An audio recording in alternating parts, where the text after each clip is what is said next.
Добрый день, дорогие друзья! В эфире программа «Якутск сегодня». За режиссерским пультом Мария Новгородова и Михаил Эверстов. У микрофона ведущая Саргалана Антонова.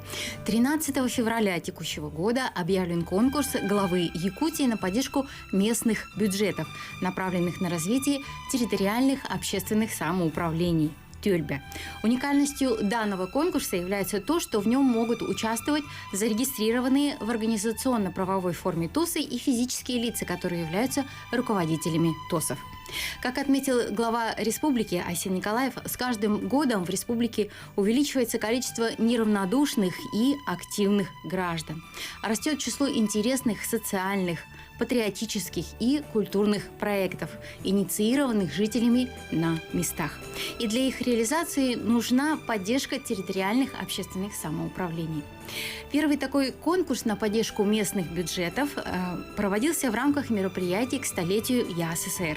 Общая сумма грантов тогда составила 17 миллионов рублей. И победителями стали 15 улусов нашей республики. Чтобы подробнее поговорить об этом конкурсе, узнать, какие направления добавились в этом году и на что конкретно можно будет использовать гранты, мы пригласили сегодня в студию заместителя министра по делам молодежи и социальным коммуникациям нашей республики Андрея Александровича Сосновского. Добрый день. Добрый день. Дорогие друзья, напоминаем, что наша программа выходит одновременно на телевизионном канале НВК Саха и на волнах Тятим Саха Радио. Там мы работаем в прямом эфире. Телефоны нашей студии 32 2066 32 11 66. Пожалуйста, звоните и присоединяйтесь к нашему разговору. Ну что же, буквально на днях, как я уже сказала, 13 февраля был объявлен конкурс главы на поддержку местных бюджетов. Андрей Александрович, вообще расскажите, пожалуйста, когда появился этот конкурс и вообще на что он направлен? Впервые конкурс был в прошлом году объявлен, и, естественно, мы всегда старались, чтобы ТОСы получали свою отдельную поддержку. Но им только в прошлом году в рамках программы «Столетие» у нас появилась такая возможность, что объявить этот грантовый конкурс на отдельную сумму, не связанную с грантами для НКО, а именно для ТОСов 17 миллионов. В этом году мы уже с гордостью говорим, что этот конкурс стал постоянным, потому что это уже соответствующая строка в бюджете имеется, поэтому в этом году он уже является не специальным, а регулярным. И мы его объявили специально в начале года, чтобы ТОСы смогли уже летом приступить к реализации проектов социально значимых. И плюс, естественно, мы внесли ряд корректировок по запросам муниципальных образований и по направлениям тоже внесли ряд изменений. Поэтому в данном случае ТОСы сейчас это, естественно, такая отдельная категория социально активных граждан, которую мы всегда поддерживали. Как вы уже сказали, есть специальные такие нюансы, то, что не обязательно, если ваш ТОС не зарегистрирован в Минюсте, вы все равно можете участвовать в конкурсе, если вы зарегистрированы у себя в местной администрации. Это немаловажный факт. Это очень важно, да, потому что на самом деле это избавляет вас от ряда бюрократических проволочек, да. Но я думаю и надеюсь, что местные администрации знают свои ТОСы и ведут актуальный реестр. Поэтому мы рассчитываем, что конкурс будет проведен успешно, и еще больше, чем в прошлом году, ТОСов получат поддержку. Хорошо, давайте расскажем о том, в каком порядке вообще проходит конкурс, и, насколько я знаю, он делится на этапы. Да, конкурс у нас трехэтапный. Сейчас, получается, проводится первый этап, это который проводим мы, министерство, как уполномоченный от республики орган, между муниципальными районами. Мы определяем 15 победителей по 3 основным категориям. Категории разбиты, исходя из численности населения. Мы прекрасно понимаем, что разная численность дает разные возможности для реализации своих идей, разные экономические возможности для района. И чтобы как-то уравновесить конкуренцию, мы разделили на 3 зоны, исходя из численности населения в каждом районе. И в каждой категории будет 5 победителей. Соответственно, чем больше баллов, чем выше место, тем больше сумма гранта. И эти 15 районов потом во втором этапе проводят уже конкурс среди своих поселений, своих наследов, которые уже потом победители должны провести 3-й этап конкурса уже между своих ТОСов. Основная цель района – довести сумму гранта, которую мы передадим им, минимум до 3 ТОСов. То есть у нас и количественные, и качественные показатели. Район, когда получает деньги, он может, кстати, к нашей сумме гранта, например, если он выиграл 1 200 000, у многих, у 23 районов республики есть программы софинансирования, и в прошлом году вот эти 17 миллионов у нас превратились в 20 миллионов благодаря софинансированию с районов. Мы надеемся, что в этом году районы также будут осуществлять софинансирование наших грантов и по своими муниципальными программами. И посредством этого до конечного получателя, благополучателя ТОСов, могут дойти еще большая денежная сумма, соответственно, больше денег на реализацию своих идей и проектов. Вот. И исходя из календарных сроков, мы планируем, что в мае у нас определятся ТОСы победителей, и с июня они приступят к реализации своих проектов. Хорошо.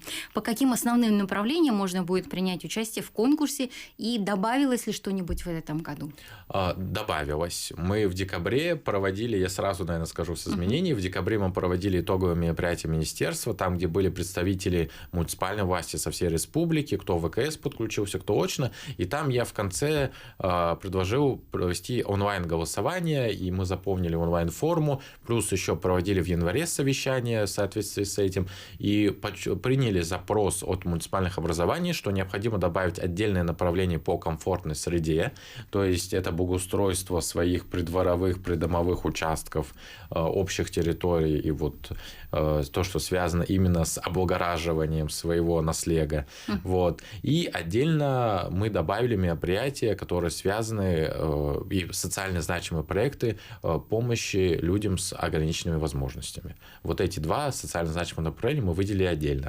Плюс мы, несмотря на то, что мы являемся Министерством молодежи, мы сделали так, чтобы все остальные проекты, они были максимально универсальны, направлены на все категории возрастов, да, поэтому мы оставили традиционные проекты, как туризм, изучение родного края, изучение родного языка, поддержка социально значимых молодежных инициатив, естественно, патриотические направления мы оставили, и, конечно, такое социально значимое направление, которое мы в прошлом году ввели, это как помощь семьям мобилизованным, оно сохранилось и в этом году. Вот эти основные направления у нас будут, есть, и плюс к ним вот добавились эти новые. Обозначен срок приема заявок. Это 10 дней. Да. Значит, конкурс сам был объявлен 13 13 с учетом праздников. Последний день приема 27 февраля.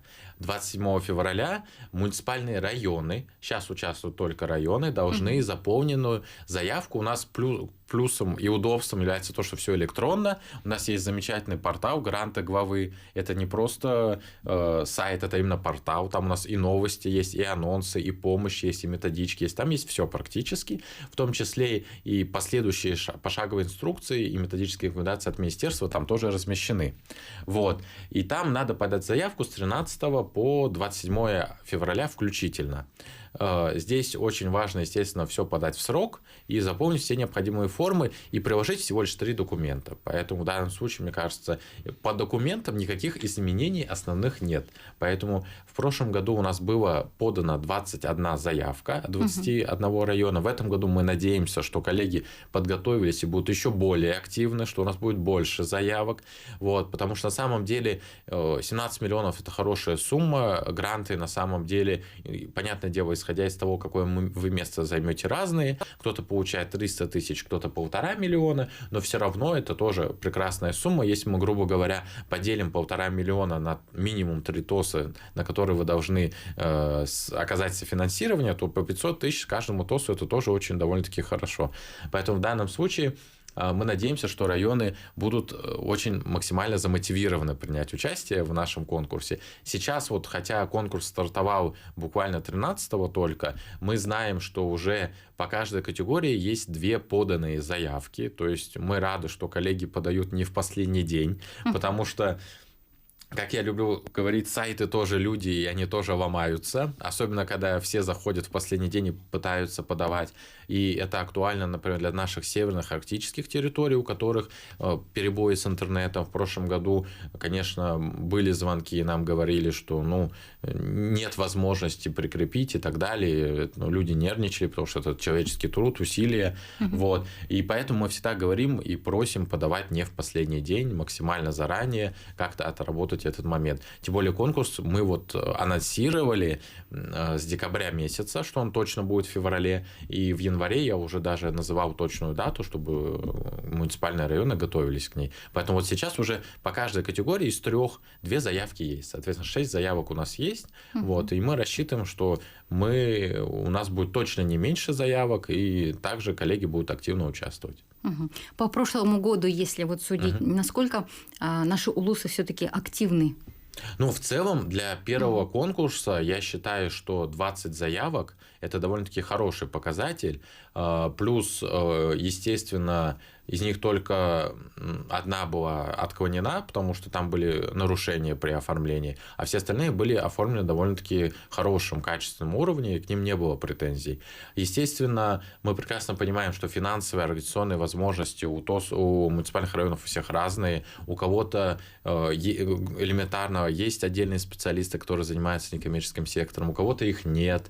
Поэтому в данном случае, конечно, тут не у всех равные условия, но при этом мы видим заинтересованность, потому что развивать свой некоммерческий сектор очень важно. Это все-таки вот эти гранты, это возможность привлечь на то же благоустройство, на то же помощь семьям мобилизованных, дополнительные деньги, которые распределяются прозрачным конкурсом с помощью определенных методик, баллов, которые все мы заранее публикуем. Поэтому в данном случае это прекрасная, мне кажется, возможность реализовать свои идеи именно ТОСом и ощутить напрямую поддержку грантов главы республики в лице главы, опять же, потому что именно на это направлены наши гранты, чтобы до конечных ТОСов были доведены, и они могли реализовать свои проекты. Но судя вот по прошлому году, вы сказали, что у нас было 15 победителей улусов.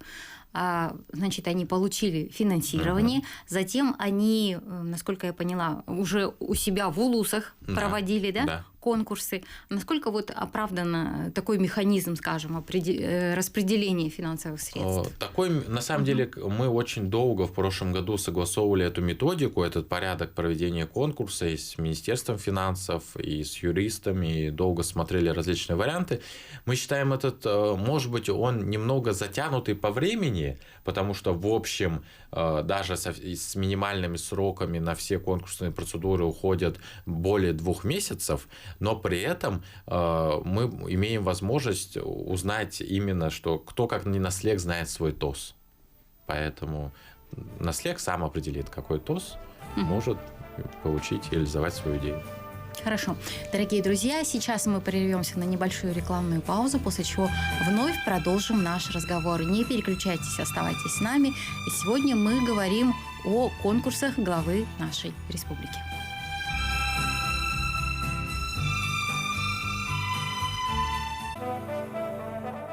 Дорогие друзья, мы продолжаем нашу программу. Буквально на днях, а если быть точнее, 13 февраля, был объявлен конкурс грантов главы Республики Саха-Якутия на поддержку местных бюджетов. И сегодня мы говорим о том, какие направления добавились в этом году, как будут проходить отборы на каждом этапе и на что конкретно можно будет использовать средства грантов. Наш собеседник, заместитель министра по делам молодежи и социальным коммуникациям нашей республики Андрей Александрович Сосновский. Дорогие друзья, напоминаем, что наша программа выходит на телевизионном канале НВК Саха и на волнах Тетим Саха радио. Там мы работаем в прямом эфире. Телефоны нашей студии 32 2066 32 11 66. Ну что же, Андрей Александрович, мы с вами вернулись к событиям прошлого года, к первому конкурсу. Говорили о том, что у нас 15 победителей улусов было, Вы можете вот нам привести какие-то примеры, каким образом этот конкурс вообще проходил на месте, какие победители были? Пожалуйста. Получается, у нас в прошлом году, конкурс был запущен осенью, соответственно, итоги были подведены уже ближе к Новому году со всеми этапами. Естественно, в принципе, конкурсные процедуры и баллы, по которым отбирались, они были более-менее идентичны. То есть там смотрели по социальной активности, социальной значимости, вовлеченности района и, собственно, того, насколько он проявляет поддержку некоммерческому сектору. Если мы будем говорить об интересных проектах, естественно, было довольно-таки большое количество проектов, которые связаны с событийные, как мы их называем, то есть с проведением конкретных мероприятий. Были проекты, так как мы специально у нас было отдельное направление, как и в этом году оно и сохранилось, то есть поддержка родного края, родного языка. Было очень много краеведческих проектов по поддержке сохранению языков. Вот. И интересное направление, которое всегда интересовало, это, естественно, различные акции, связанные с экологией, вот, тоже были довольно-таки популярны. Вот. В этом году, конечно, мы посмотрим, какие будут с учетом новых направлений, но надеемся, что также будет, помимо уже мной озвученных, много заявок, естественно, по помощи семьям мобилизованных, мы думаем, будет, и отдельно, наверное, будет большое количество заявок по благоустройству, потому что это новое направление, но это актуальное направление, вот. Хотя тут тоже были споры, стоит включать его или нет. Ну, думаю, стоит, потому что действительно от того, в каком населенном пункте мы живем, собственно, и будет зависеть социальный настрой нашего населения. Да? И интересно было бы знать, вот кто будет экспертом этого конкурса, да, кто входит в конкурсную комиссию? В конкурсную комиссию на нашем уровне, получается, она проводится под председательством заместителя председателя правительства Республики Саха-Якутия Балабкина Ольги Валерьевны. Она будет председателем.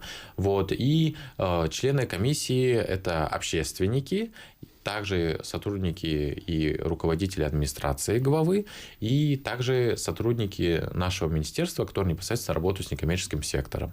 На районах, соответственно, они делают конкурсную комиссию уже исходя из своей административной функции администрации, но мы также всегда хотим соблюдать приоритет, чтобы было, скажем так, 50 на 50 соотношение чиновников и общественников. Хорошо, вот просят еще раз объяснить, да, механизм проведения конкурса. Первый этап люди поняли, да, что это проводится между улусами. Да. Так, а вот что ждет на втором конкретном этапе и на третьем? Хорошо. Первый этап проводим мы среди районов улусов. Второй этап – районы улусы среди сел, наслегов, поселений. И уже третий этап – села, наслега, поселения между ТОСами. Соответственно, мы проводим конкурс в 10 дней, не считая подготовительного периода. Район тоже проводит, у них минимальный срок на конкурс 10 дней, не считая подготовительного периода. И уже наслега конкретно проводит конкурс месяц, это требование закона, это минимальный срок. И после этого уже деньги приходят непосредственно к ТОСам-победителям. Вот. Ну, опять же, возвращаясь к моей ремарке, что мы рассчитываем, что в конце мая деньги будут доведены уже до ТОСов, и с июня месяца ТОСы приступят к реализации проектов.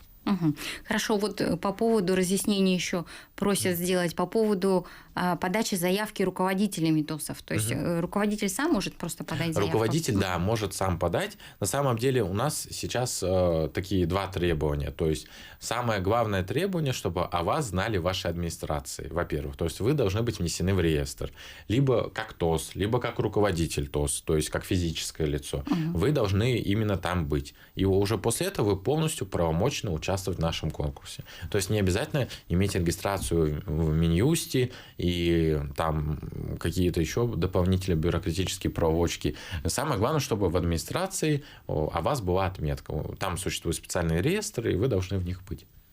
То есть, а уже ТОСы сами непосредственно могут проводить собрания, да, где уже выдвигают определенные какие-то предложения, может быть, да? Да. Инициативы свои записывают. Но на самом деле, вот из моего опыта, сколько я езжу, тут нельзя сказать, что есть какие-то универсальные советы, универсальные механизмы. Иногда смотришь, ТОС – это такая небольшая группа инициативных граждан, там из 3 человек, которые, вот, на которых держится этот ТОС. А иногда ТОС – это прям вот сообщество большое, которое, наоборот, проводит, вот как вы говорите, собрания и так далее. То есть тут, в принципе, все зависит от конкретного ТОСа, как там все внутри тебя функционирует. Самое главное, повторюсь, должна быть отметка в администрации. Вот. Ну и, собственно, руководитель ТОСа тоже, как всегда, у нас один. Вот. Поэтому тут тоже надо выбирать.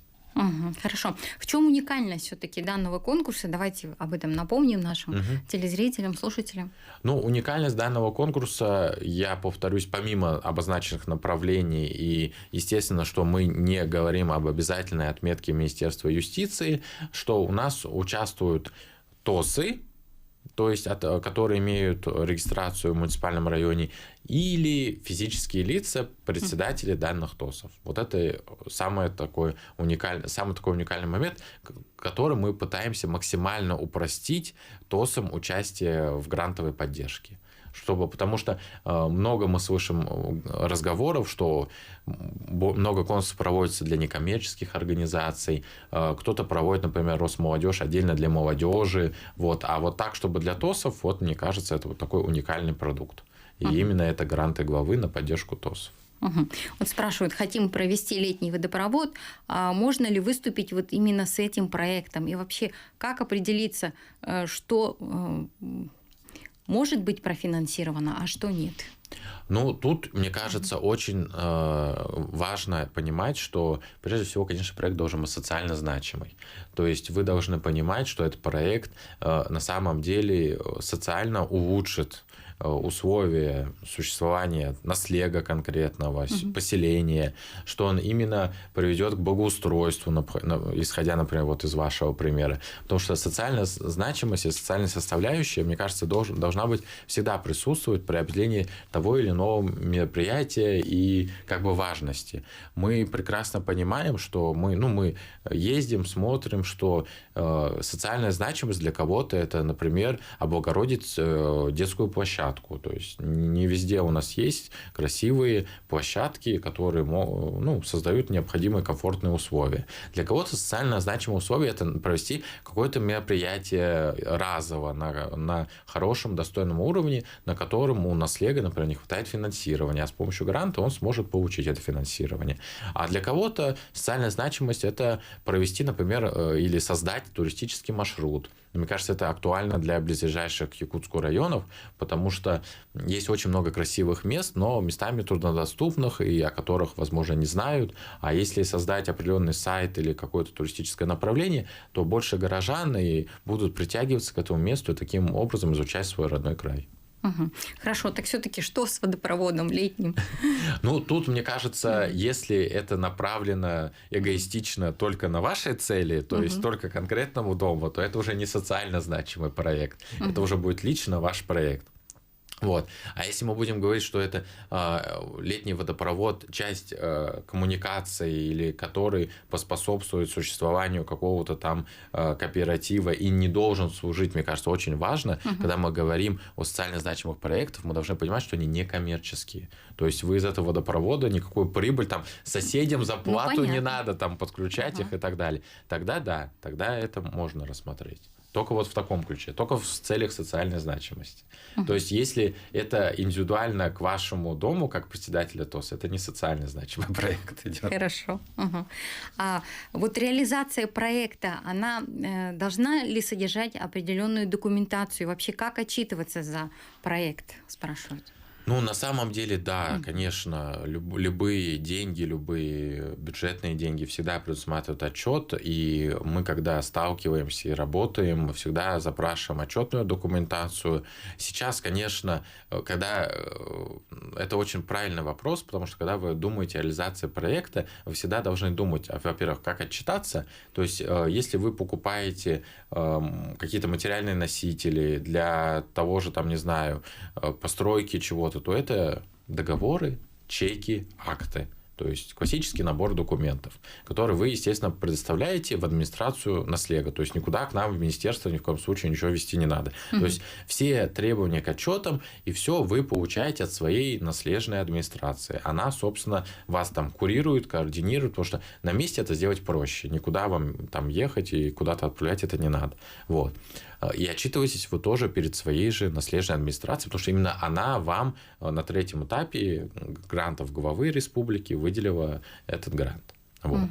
Если мы будем говорить о такой социальной составляющей отчета, то я всегда говорю, надо думать о том, сколько людей своим проектом вы охватите. То есть благополучатели, как это такое вот слово емкое на самом деле. То есть та же площадка, тот же туристический маршрут, сколько людей вы планируете по нему провести, сколько людей вы думаете придут на вашу площадку. Если вы хотите какое-то мероприятие, сколько людей вы хотите собрать на нем. Весь свой наслег, весь свой район, не знаю, пригласить с Якутска еще людей. То есть надо понимать, это тоже важно. Вы потом, в моем понимании, чтобы вот сказать, что проект успешный, помимо, естественно, финансовых документов, надо показать еще и какие-то фотографии, видеосъемки, материалы, что вот было там, например, 300 человек, вот они посетили мой маршрут, или там вот они посетили мое мероприятие.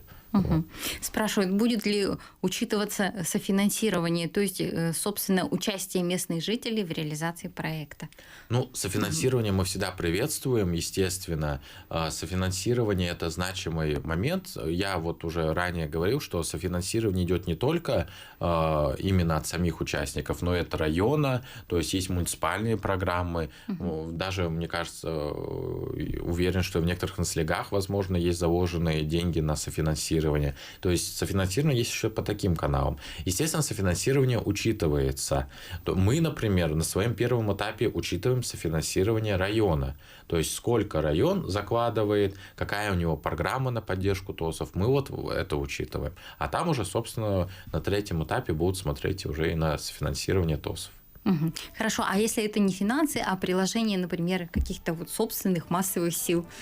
Это тоже надо указывать как софинансирование, потому что есть у нас деньги, есть у нас ресурсы, человеческие ресурсы, и есть у нас материальные активы, например, помещения, лопаты, грабли, техника, трактор, все тоже может быть. И все идет в дело. И все идет в дело. Дорогие друзья, у нас снова реклама, после чего мы вновь продолжим наш разговор. Не переключайтесь. Дорогие друзья, мы продолжаем нашу программу, и в третьей части нашей передачи мы поговорим о предстоящем гражданском форуме «Человек труда. Новые вызовы и возможности», который будет посвящен Году труда в Республике Саха-Якутия и пройдет в марте текущего года. А я напомню, что сегодня у нас в гостях заместитель министра по делам молодежи и социальным коммуникациям Республики Саха-Якутия Андрей Александрович Сосновский. Дорогие друзья, напоминаю, что наша программа выходит одновременно на телевизионном канале НВК Саха и на канале ТТМ Саха-Радио. Там мы работаем в прямом эфире. Телефоны нашей студии 32 2066, 32 11 66. Пожалуйста, звоните и принимайте участие в нашем разговоре. Ну что же, прежде чем мы начнем говорить, собственно, о гражданском форуме, давайте скажем, сколько всего некоммерческих организаций зарегистрировано у нас в республике? Ну, сейчас мы можем говорить о том, что более 2000 некоммерческих организаций у нас зарегистрировано на территории республики. И, в принципе, конечно, количество меняется. Там мы мониторим всегда. Но последняя информация, которая у меня была, это 2200. Хорошо. А какова активность в целом по улусам? Вы можете сказать? И вообще, как вы оцениваете деятельность некоммерческого сектора у нас? Ну, всегда мы очень горды и рады, что наш некоммерческий сектор очень активен. То есть мы всегда занимаем лидирующие позиции на Дальнем Востоке. И на самом деле это гордость. Мы отмечаем, это отмечают и федеральные эксперты, которые к нам приезжали. И более того, например, в прошлом году фонд президентских грантов, который оказывает основную поддержку некоммерческим организациям Российской Федерации, отметил нас специальной наградой, и мы вошли в топ-6 по России среди регионов. Мне кажется, это повод для радости и гордости. Естественно, республика большая, и ситуация разная по всем районам. Например, мы активно говорим о том, чтобы районы открывали у себя в муниципальных образованиях ресурсные центры поддержки некоммерческих организаций. Сейчас это пока только 18 районов, которые сделали это. Но мы рассчитываем, что с каждым годом будет больше и больше. Вот. Ну и понятное дело, что есть те районы, которые уже успешно и давно работают на всех уровнях, причем и привлекают грантовые деньги, и давно уже в этой повестке, и сами понимают, какие для них направления актуальны и нет. А есть те районы, которые мы методически направляем, которые еще только делают первые шаги в развитии НКО, оформление документов, подачу заявок на грант, и для них это все в новинку. И понятное дело, что это еще работа там длиной где-то в 5 лет, чтобы они вышли на такой вот хороший самостоятельный уровень. Но главное, что работа уже началась на местах, что люди поняли, какую пользу это им может принести. Да? Андрей Александрович, а вообще в который раз у нас в республике будет проводиться гражданский форум? 12 раз. 12 раз, вернее, будет проводиться. Это вот за минусом ковидных лет, когда был такой вот онлайн, скажем так, формат. 12 раз будет проводиться гражданский форум. В этом году он будет проходить 2-3 марта. Я от лица министерства, как одного из основных организаторов, призываю всех принять активное участие. У нас будет несколько площадок.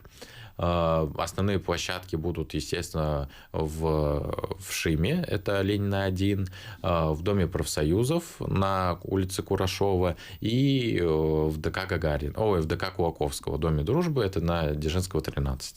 Там будут у нас располагаться основные площадки 2-3 марта. В принципе, вся программа уже утверждена, она будет размещена на сайте Общественной палаты Республики Саха-Якутия и у нас на сайте министерства. Ну, давайте все-таки поясним, да, с какой целью проводится форум, на что он будет направлен. Мы знаем, что все-таки этот год у нас проходит под эгидой Года труда. Да, в этом году это у нас Год труда, соответственно, форум носит такое же название, но при этом, естественно, гражданский форум – это такое уникальное мероприятие, когда, мне кажется, есть возможность, чтобы люди со всей республики приехали, поучаствовали, выразили свои мнения и поучаствовали в написании такого единого рекомендационного и важного документа, который потом идет, собственно, во все органы исполнительной власти. Вот. Тут можно сказать, что помимо Года труда и достойного труда, отдельной площадки по труду, естественно, она будет. Будет ряд площадок, которые связаны именно с республикой. Например, у нас будет сделана в Якутии площадка, это по национальному производству, по развитию национальных производителей. И мы хотим еще сделать отдельно 3 числа выставку, приуроченную к 8 марта, чтобы показать, собственно, что у нас производят наши товаропроизводители. Вот. Будет отдельно проведен слет матерей Министерством труда, потому что в прошлом году в свете переноса мероприятий это мероприятие не состоялось. В этом году также будет отдельно проведено, как отдельная площадка в рамках гражданского форума слет матерей. Также, естественно, мы, как Министерство молодежи и социальным коммуникациям, всегда проводим отдельную площадку образовательную для некоммерческих организаций. Пользуясь случаем, я призываю НКО активно участвовать в этой площадке, приходить. Будут приглашены федеральные эксперты очень достойного уровня, пока не буду раскрывать, пока билеты не куплены, но мы уже покупаем. Вот, поэтому анонс, я думаю, в понедельник уже появится, кого мы привезем и кто будет обучать. И также я призываю, опять же, ТОСы приезжать, активно принимать участие, слушать, впитывать информацию, потому что надо понимать, что отдельный грант для ТОСов – это хорошо, но в общую повестку тоже надо вливаться и смотреть, какие еще есть возможности по социальному проектированию. Вот. И также у нас будут отдельно площадки, которые связаны с патриотическим воспитанием. Это актуальная тема, это всегда, мне кажется, популярна должна быть. И, естественно, у нас будут площадки, связанные с развитием Арктики и сельских территорий, потому что эта тема выходит на передний план, мне кажется, для республики особенно, потому что очень много у нас сел, которые должны получать комфортные условия, и это будет обсуждаться на этой площадке. Хорошо, то есть программа очень обширная, насколько я поняла. Это дискуссионные площадки, как мы сказали, мастер-классы, да, пленарное заседание, конечно же, пройдет, слет, да, мы сказали, пройдет. То есть на это мероприятие, наверное, придут представители самого разного класса, самого социального уровня. Да. Это тоже является такое преимущество гражданского форума, что мы можем получить срез мнений всех поколений, всех возрастов, и мужчин, и женщин, чтобы они максимально могли высказать свою точку зрения на злободневные и актуальные вопросы. И программа настолько актуальна, что некоторые семинары, даже они, несмотря на то, что форум двухдневный, они будут проходить, например, 1 марта семинар по общественному контролю, потому что, программа настолько насыщенная, что не вмещается, не вмещается мероприятие. Вот, поэтому, очень мы рассчитываем, что форум, как всегда, пройдет на хорошем, высоком уровне. Ну вот предыдущий форум, что он показал, да, чего ожидали, действительно оправдал ли он ожидания? На самом деле предыдущий форум был очень интересен, потому что, во-первых, там было вместо 5... Гражданский форум проходит, как правило, на 5 площадках. На прошлогоднем гражданском форуме было 8 площадок. То есть это, с одной стороны, хорошо, что ряд министерств, ведомств и общественных организаций вызвались сами организовать дополнительные площадки, и мы видим, что вовлеченность вообще всей общественности в организацию гражданского форума. Были подняты, естественно, ряд важных вопросов. Форум был в сентябре именно по патриотическому воспитанию, был по эффективному управлению, и экологическая повестка была очень значимая, то есть были интересные кейсы и проблемы рассмотрены по сохранению природы Якутии, по тому, как, собственно, идет туризм и экологическая независимость вместе, рука об руку, и где, как говорится, найти баланс между ними. Поэтому в данном случае это такие были интересные вопросы, которые были рассмотрены на том форуме. На этом форуме, естественно, будут, я надеюсь, свои интересные решения, какие-то рекомендации, которые также войдут. Которые войдут в итоговый документ. Да. И в дальнейшем он идет, получается, правительству республики и оттуда уже всем исполнительным органам власти.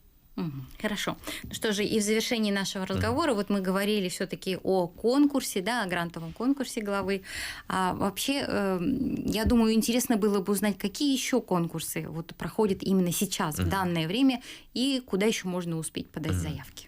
Ну, естественно, помимо нашего всеми любимого грантового конкурса главы Республики Саха-Якутия, сейчас он проходит на поддержку ТОСов с 13 по 27 февраля. Мы рассчитываем запустить гранты главы Республики Саха-Якутия на поддержку некоммерческого сектора 27 марта со сроком подачи заявки по 25 апреля. Вот. И, собственно, сейчас проходят федеральные конкурсы, не менее значимые. Это фонд президентских грантов, где также участвуют только НКО. И там он проходит с 1 февраля по 15 марта. То есть уже можно подавать смело заявки. И фонд культурных инициатив президентский, который направлен на поддержку как раз культурных идей, креативной экономики. И там могут участвовать не только некоммерческие организации, но и индивидуальные предприниматели, коммерческие организации и муниципальные учреждения, особенно, например, библиотеки, театры. Я думаю, это будет очень актуально и интересно, за исключением казенных. Срок подачи заявок тут будет по 20 марта. То есть сейчас уже идет прием, можно написать по 20 марта. Плюс мы с ресурсными центрами республики договорились, что они бесплатно неделю будут принимать на предэкспертизу. То есть вы можете принести свою идею с 13, например, по 17 марта, написанный проект, и они посмотрят, окажут экспертную... Свой ресурсный центр, который в Улусе, например, расположен, да? В Улусе или в городе через ВКС, например, договориться. У нас есть 5 ресурсных центров, которые базируются на территории города Якутска. И они абсолютно бесплатно своим экспертным мнением могут посмотреть. Вот такая у нас с ними договоренность достигнута. Это очень значимый момент, потому что на самом деле, если вы начинаете и только подаете, то, грубо говоря, небольшие заявки до 500 тысяч побеждает каждая пятая. Поэтому это хороший показатель. Ну и в завершении нашего разговора давайте призовем все-таки наше население, наших общественников принять самое активное участие в грантовых конкурсах, ну и, конечно же, в гражданском форуме, который пройдет в марте текущего. 2-3 марта. Мы всех ждем. Хорошо. Дорогие друзья, это была программа «Якутск сегодня». И сегодня у нас в гостях был заместитель министра по делам молодежи и социальным коммуникациям Андрей Александрович Сосновский. Всего вам самого доброго и до свидания, до следующих встреч.